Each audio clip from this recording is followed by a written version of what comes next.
They're all out. They're all gone. No volume.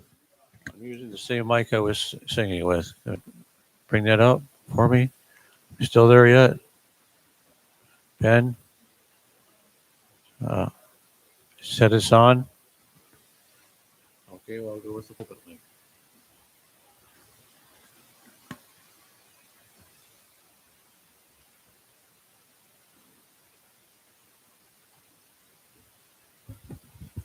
Can you hear me now? I know you can because I can hear me now. Good. Well, good morning. It's good to be in front of you again. Um, I just want to reflect on the past message I gave, the story I told. I neglected to tell you the name that little girl got when she got adopted. Her name was Stephanie. They gave her the name Stephanie. She got married and her name became Stephanie Fast. So if you remember that at all, I don't know. Maybe that is, I think some of you it stuck in your mind. Maybe it stuck in a lot of your minds, but um, just wanted to share that with you. Um, I prepared to tell another person's story, and when I went to looking for this one little snippet of audio that I wanted to play during that story, I actually found the person that the story was about telling his own story, and I thought, well, what a better way to do that? So today I'm going to just kind of let him tell his story through video. Um, but first, I'm going to read the scripture that his message comes from, and that is found in Psalms chapter 103. Psalm 103. If you want to turn to that, look it up on your electronic devices, whatever you want to do, on your hard copies.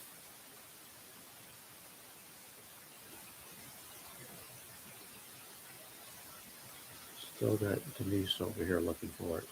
Go ahead. She says, start without me. Okay, and I would like to invite you to stand, if you would, too, during this reading. It's just the first 5 verses. Bless the Lord, O my soul, all that is within me. Bless his holy name. Bless the Lord, O my soul, and do not forget all his deeds. He who forgives all your iniquities and heals your diseases, who redeems your life from the pit and crowns you with loving devotion and compassion, who satisfies you with good things so that your youth is renewed like the eagles. With that, you may be seated. And I'd encourage you to underline or highlight that word pit as you see it on the screen there behind you. I can't see Tiffany. Tiffany, does that come up on the live thing, that link that we?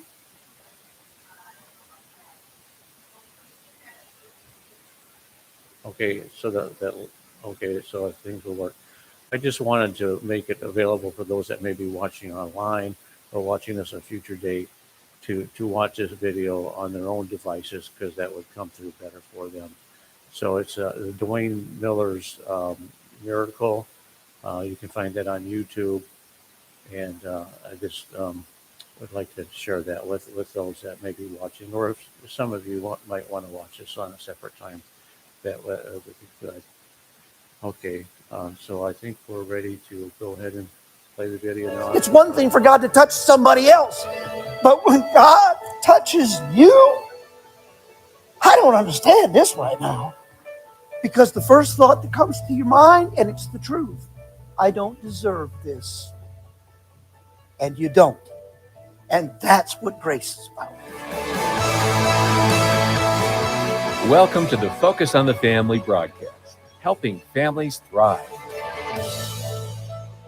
Well, it's one thing to read about healings and miracles that occurred during biblical times, but it's truly unique to find a modern day miraculous healing that was recorded on tape.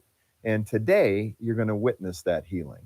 Our guest is Duane Miller. He's the pastor of Pinnacle Church on Cedar Creek Lake near Dallas, Texas. He's written a book about his experience called Speechless, a great title. Pastor Duane has been married for over 50 years with 2 adult daughters and 1 granddaughter. Here's Duane Miller speaking at Allison Park Church in Pennsylvania, and we're picking up as he dives into his story. January 1990, I got out of bed and in the morning, and you know that feeling you get when you know you're coming down with something? You're not really sick, but just give me a minute and I will be. That nasty, yucky feeling that you know you got it. Whatever it is, you caught it. Well, that's how I felt that morning. And I would really like to have not gone, but like you, we had 2 services on Sunday morning and I had to go. Now, I was preaching and I sort of sometimes do weird things. And I began my ministry singing professionally. And for a number of years, I sang in gospel music and traveled. And so every now and then I'll take a song and a sermon outline and kind of put them together and sing my sermon. And that's what I had planned to do that morning. Well, at the 8:30 service, I tried it. It didn't sound good and it didn't feel good. And so at 11 o'clock, I just tried to get through it. And by the time we came back for Sunday evening for the things we did on Sunday evening, I could not even participate. I was so sick. My church prayed for me and sent me home and told me to go get well. Well, I stayed in bed for about 10 days with the flu. I called a doctor friend of mine in Houston and I asked him to see me. He's an ENT and he agreed to see me. And when he got me in the office, he tried to scope my throat. And he could not even get a scope down my throat because it was swollen almost completely shut. He tried also to do some blood tests and figure out what was wrong with me, and the blood test did work. They could always get the needle in the arm, whether they could get the scope down the throat. That worked. Did the blood test, came back, told me I had an infection that was really horrible in my bronchi. So he put me on some medication for that, put me on some steroids to reduce the swelling in my throat, and sent me home for another 10 days and told me to come back and see him at the end of that time. When I went back to him, he told me that the swelling was gone, which I could tell from the feeling in my throat. He told me that the infection was cleared. I figured that because all of that raw feeling when you've got that horribly sore throat, that was all gone. But I was left with a pressure in my throat. And the only way I know to describe that pressure is to tell you to grab your windpipe and squeeze it. And if you do, that's what I sound like. And that's what it felt like in my throat for the next 3 years of my life. Well, my friend thought he knew what was wrong with me immediately, but he wanted corroboration. So he sent me over to Baylor College of Medicine. I don't know if you know anything about our med center in Houston, but it's pretty much world famous. When I walked in the door at Baylor and they agreed, I picked up a team of 13 physicians that became my lead team. Before this is over, I've seen over 200 physicians from all over the world, literally. And the reason was because my condition was so rare. It wasn't because I was important.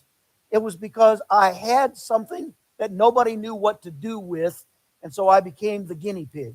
They put me through everything. I mean, I've had CAT scans and dog scans. I've had MRIs, MBAs, MTV. I don't know. I think I had it all at one point or another.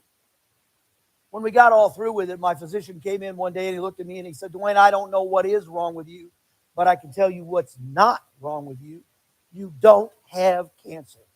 And believe me, folks, you'll never know relief until you find out it's not the C word. Okay? I said, Doc, thanks. What do we do now? He said, Duane, we got a lot of tests to do.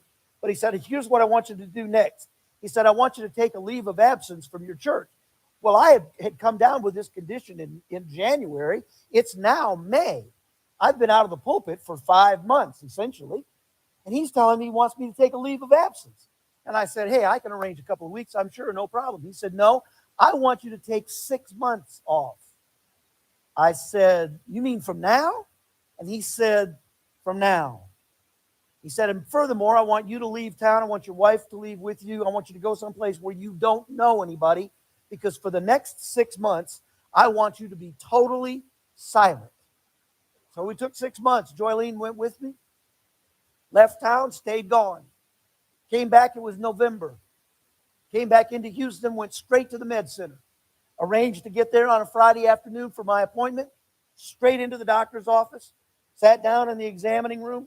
And I'll never forget, I'm sitting there, and the doc comes through the door, and he's grinning. And he's got some papers rolled up in his hand. Don't know why I remember that, but I do.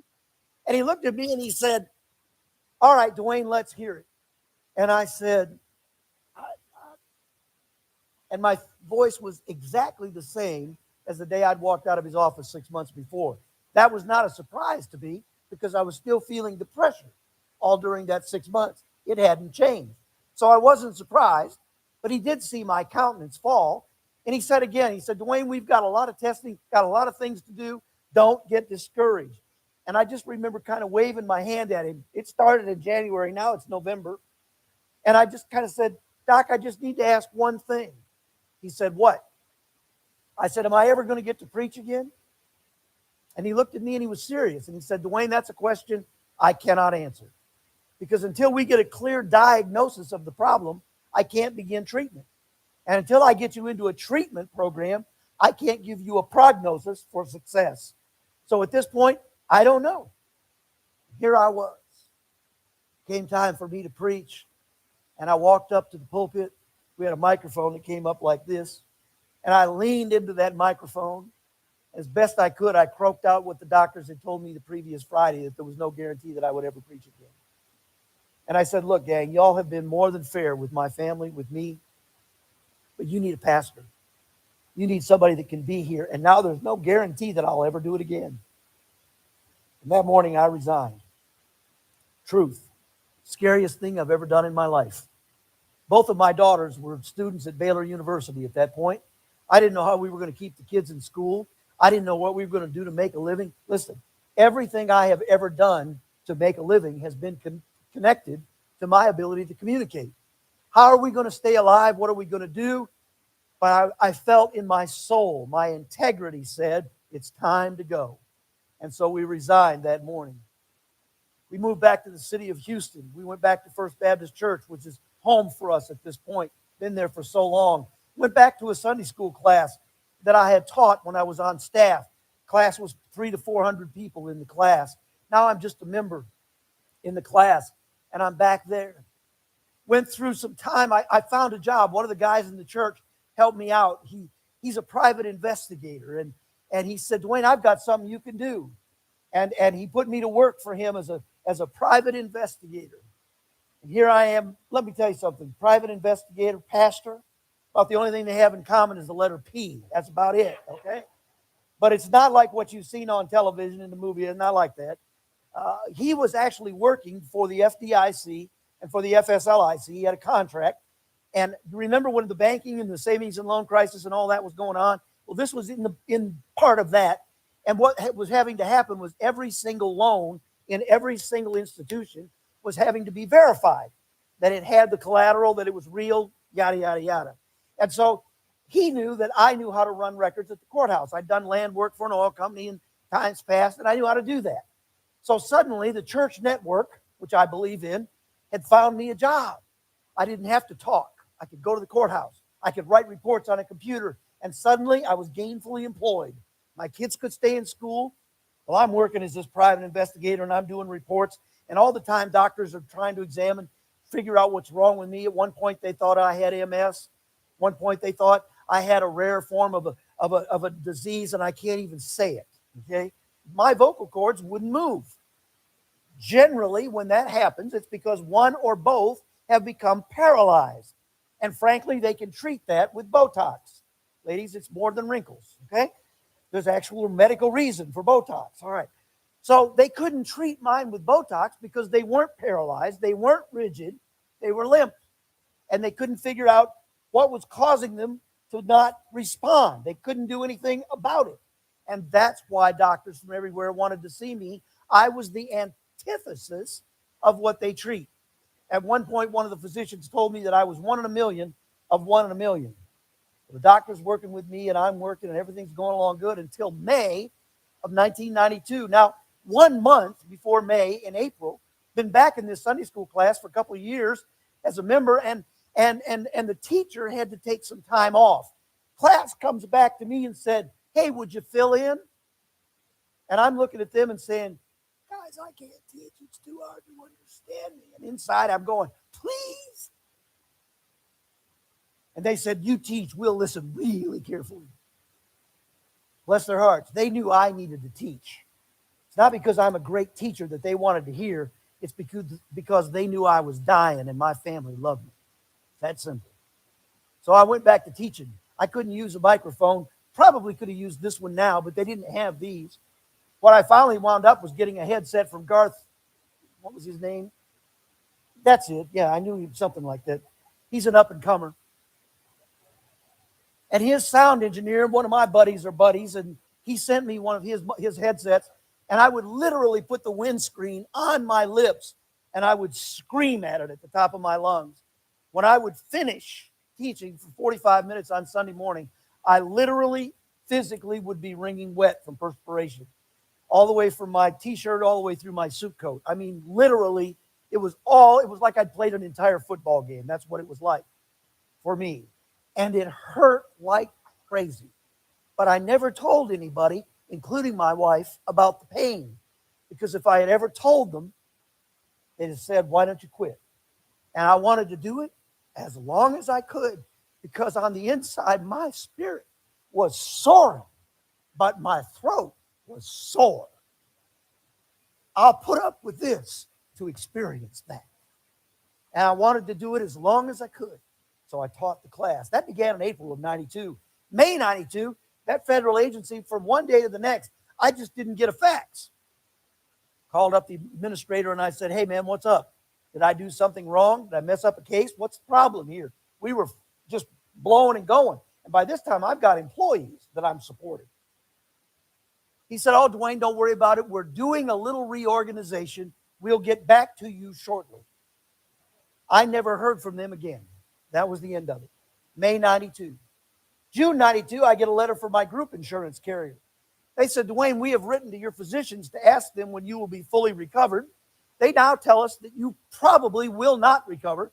So all of the therapy that you are now undergoing is now classified as experimental treatment, and we don't cover that. Here are $18,000 worth of bills that we had promised to pay, but we're not going to. And in July, I got a letter from my disability carrier, and they said, Duane, we have re-examined your disability. It doesn't fall under the definition that Social Security gives to disability. So therefore, we've determined that you're not really disabled, and we won't pay you your benefit anymore, but we won't sue you to get back what we've already paid you, which I thought was right nice of them. And suddenly I have no job because I've got nobody calling for my services, and I've only got one client, and I don't know how to go get another one. I don't know what to do. I have no group insurance to take care of me, look after me, provide for me. I picked up $18,000 worth of bills. I don't know if you realize, but when you don't have any money, 18,000, 18 billion, 18 trillion, it's all the same. When you haven't got it, you haven't got it. 18 cents when you haven't got it is huge. And then my disability carrier tells me I'm not disabled. 1 month, it's because I am disabled, I can't have coverage. The next month, it's because I'm not disabled that I can't have coverage. Who signed me up for that? People have told me through the years that I should be a writer, that God has gifted me in that area. Never had time to write. Suddenly I had time. I sat down and I outlined a couple of books, sent them off to Christian publishers that I knew. I asked them to publish for me, and I awaited their response. That would have been August-ish. Come January, I had not heard from that federal agency. I had not heard from anybody. And I said, it's time for me to find out what happened. I picked up the phone. I called an administrative assistant at that federal agency. And I said, Jerry, look, it's obvious I'm not going to get any more business from y'all, and I'm not begging. I just want to know what happened. I'm a big boy. And if something messed up, if I did something wrong, tell me. I can live with it, but I can't live with the suspense. What happened? Jerry said, Duane, I don't know, but I promise I'll call you. And he did. Friday, January the 15th, 1993. He called me up in the morning and he said, Duane, I found out what happened and you're not going to like it, but here's the reality. Our attorneys went to a management seminar, and as they were sitting around a table talking, they discovered that you were doing 80% of the work in the Houston area. It was coming through you. By now, we had reached the size and importance of cases that they determined it was just a matter of days before someone was going to challenge how that case was prepared, and they would have to put you on the stand to testify. And with your voice the way it is, they were afraid that the jury or the judge might misunderstand or not get it, and it would blow the whole case. So they decided to never use you again because of your voice. I said, Jerry, thanks. At least I know what happened. Went on about my day. The mail came that afternoon like it always does, about 1:30. had letters from both of the Christian publishers that I'd sent my book idea to. Each one of those letters could have been prepared by the same secretary on different letterhead. They read almost verbatim. Duane, thank you for your book idea. Believe it's commercial. Believe it would sell. It also appears you have talent to write. But you don't have the name recognition of a Chuck Swindoll or a James Dobson. And in order for us to recoup the investment we'd have to make in you, we'd have to put you out on a book tour to promote your book. And with your voice the way it is, you could never do the book tour. Sorry, we won't be able to publish for you. Oh, and by the way, we doubt you'll ever find a reputable publisher because they'll all have the same problem we do. And suddenly I can't write because I can't talk. Who signed me up for that? And I went home that afternoon with those letters in my hand, and I sat down in a chair in my living room, literally, and I held those letters up, and I said, God, this isn't funny. And it's not fun anymore. And I can't take it. I want out. I can't support my family. I can't do anything. I want out. And I went upstairs and I loaded the 12 gauge. And I came down and I sat down in that chair and I put the shotgun barrel in my mouth and I sat there for the next 4 hours with that shotgun in my mouth. People say, why didn't you pull the trigger? Only answer I can give you is grace of God. I don't know. I get other people who say to me, Duane, you shouldn't tell that. Preachers aren't supposed to think like that. Hey, folks, I live in a real world, okay? Forgive me, I'm tired of television theology that tells you if you give your heart to Jesus Christ, you will never have another problem. That's a lie. It's not true. And if I don't tell you that the grace of God can get you past that chair, when you find yourself in that chair, you won't know what to do. So the most important thing I can tell you is it's not a sin to find yourself at the end of yourself. It's not a sin to find yourself at your wit's end and not know what to do. It's not a sin to find yourself in the chair. Some of you are there right now. Not a sin. And God's grace will get you past the chair. Living proof. My sweetheart came home, found me in that chair. She'd never seen me like that. I'd never been like that in my life. She did everything she could that afternoon to encourage me, but I was beyond encouragement. Finally, she just gave up. We went to bed that night, got up on Saturday. And if you've been married for any length of time, you'll understand this. We couldn't talk about anything but that. And we didn't want to talk about that. So we just stayed away from each other all day long. Okay? That way we didn't have to talk. And that's a truth. God knows my heart. And if you've been married, you get it. We went to bed Saturday night. I had to get up on Sunday morning and go teach that Sunday school class. I'm going to tell you something else that's true. I didn't want to go teach that Sunday school class. If there had ever been a time in my life when my cup was empty, it was that Sunday morning. If there was ever a time when I felt like I didn't belong up there, I had nothing to give, it was that Sunday morning.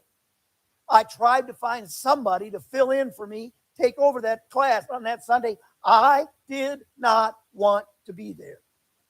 I hurt. And the pain that I had was unbearable. And I didn't know what to do. But my daddy raised me to believe that when you give your word, you will do something. You do it, no matter what. Whether you feel like it, whether you don't feel like it, you do it. That's how I was raised.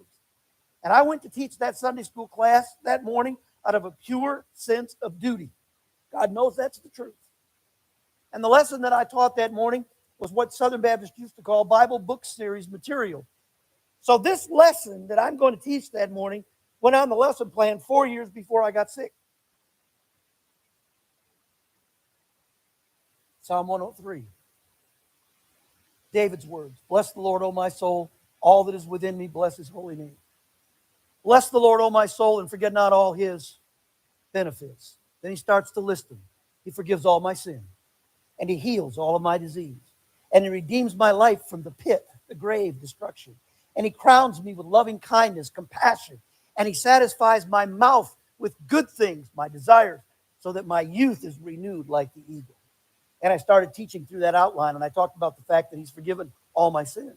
Now, I went and looked up that word all in Hebrew. You know what it really means? Every last one without exception. I moved to the second step, and the second step was, and he heals all of my disease. I went and looked up that word all, hoping Sure enough, it was the same word. Every last one without exception. He heals every last one without exception, all my disease. And I'm standing there, and I'm talking to my class, and about the same number of folks we got in here, maybe, give or take. And I'm saying to them, all right, guys, here's the deal. God's word says he heals all of my disease. I believe God's word. God still heals. You know what's going on in my mind?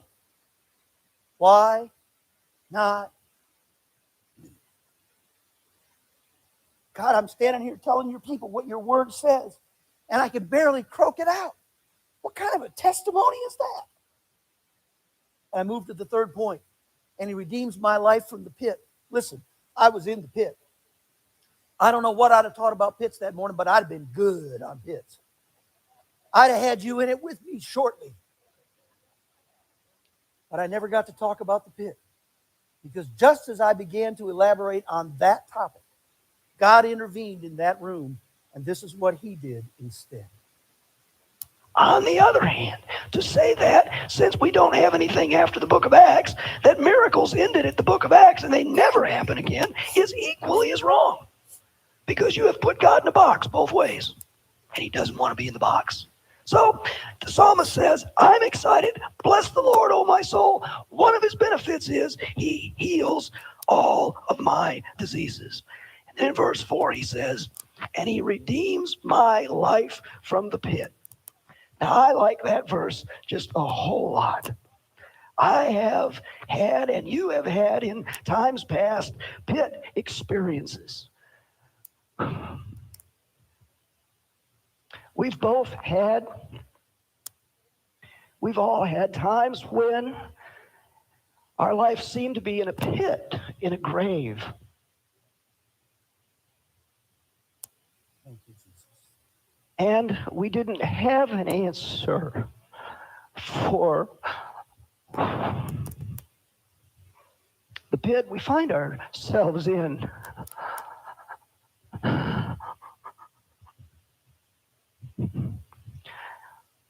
And I don't understand this right now.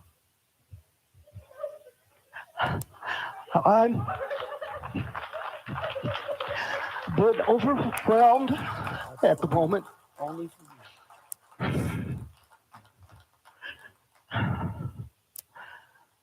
I'm not quite sure what to say or do.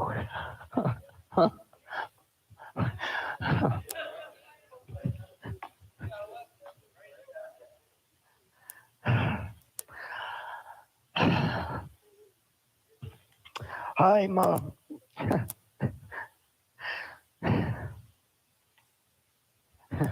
sounds funny to say at a loss for words.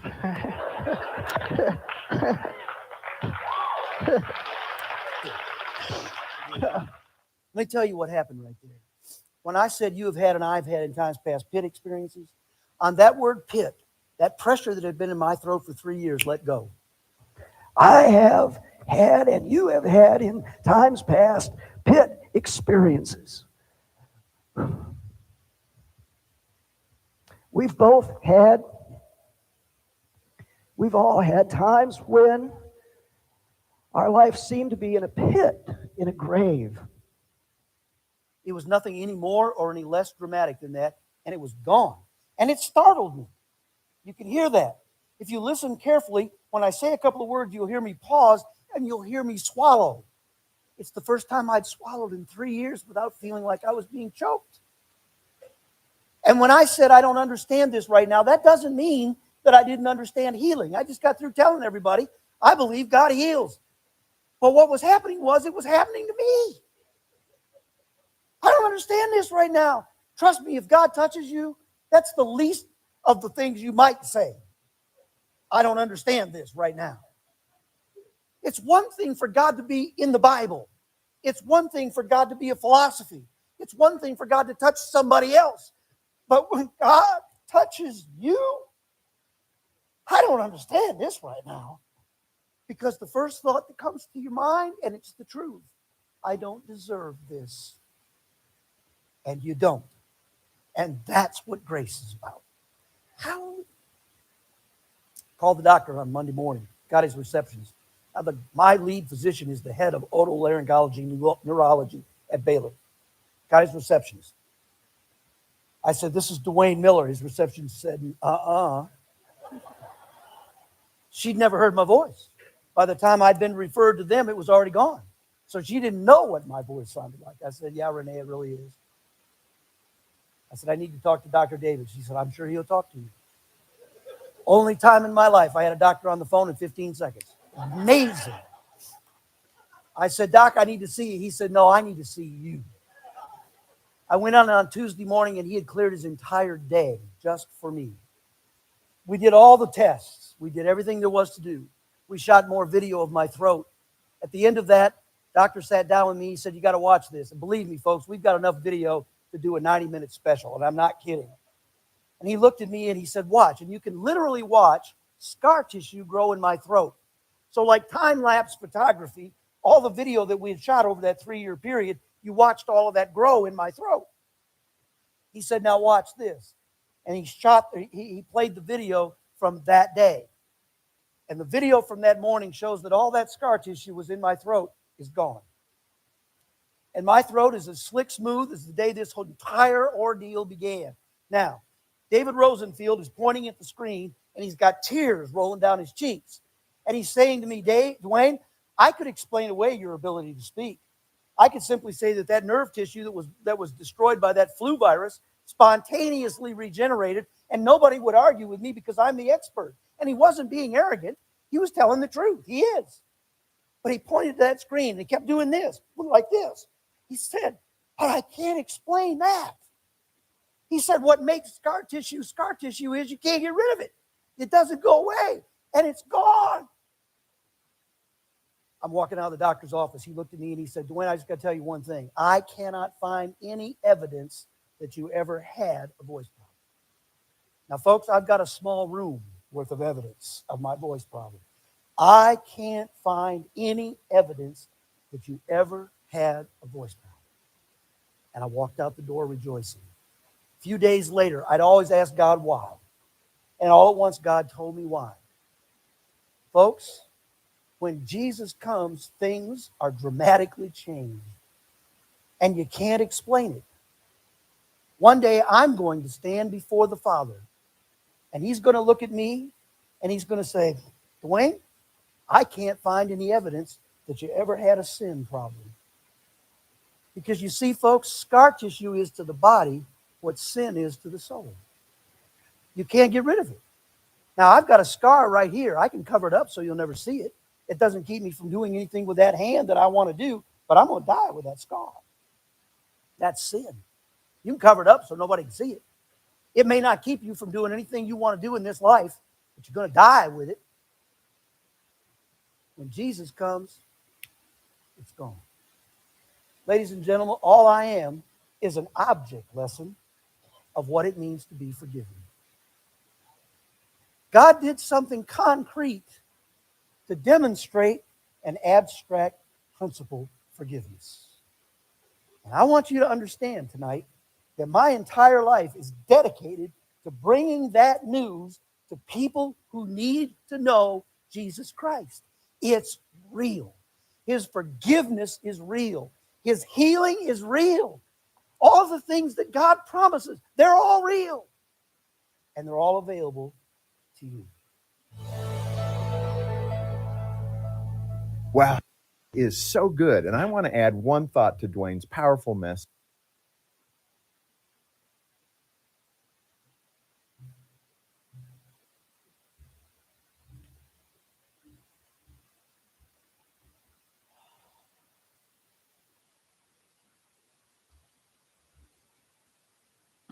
Part of the reason why I wanted to have that audio evidence played was many years ago, I went to a leadership conference in Indiana, and I went into a room where someone was speaking, and they were talking about demon possession, and I was kind of a little bit skeptical about that. you know.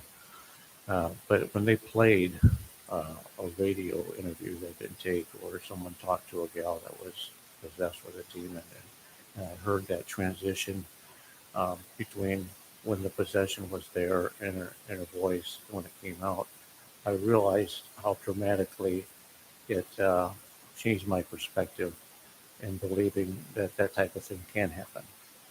And I'm not saying that we don't have a faith that God can heal or perform miracles in our lives. But I think that witnessing something like this just helps increase that faith that much more. It makes it more real for us. Um, I don't know how many of you have ever sat in a chair in your life. I know I have. And, so I just wanted to share this with you today. And in conclusion, I just wanted to offer a time of prayer um, where I'm going to invite you to come forward if you're comfortable with that. Maybe kneel here in the front pew um, or up here somewhere and pray together um, for yourself, for others, um, whatever you feel comfortable with.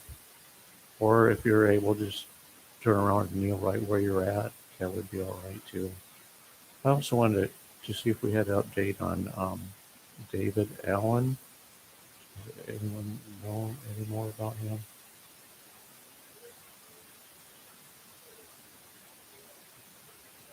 Okay, so David's back home and doing well. Okay, that's good news. We praise the Lord for that. He's back home and doing well. Okay, so at this time, if you would like to come forward and pray, you're welcome to do that. If you just want to stay where you're at and pray, that's fine too. But I'm going to have a moment of prayer here myself, and you're welcome to join me up front or just where you're at. Okay?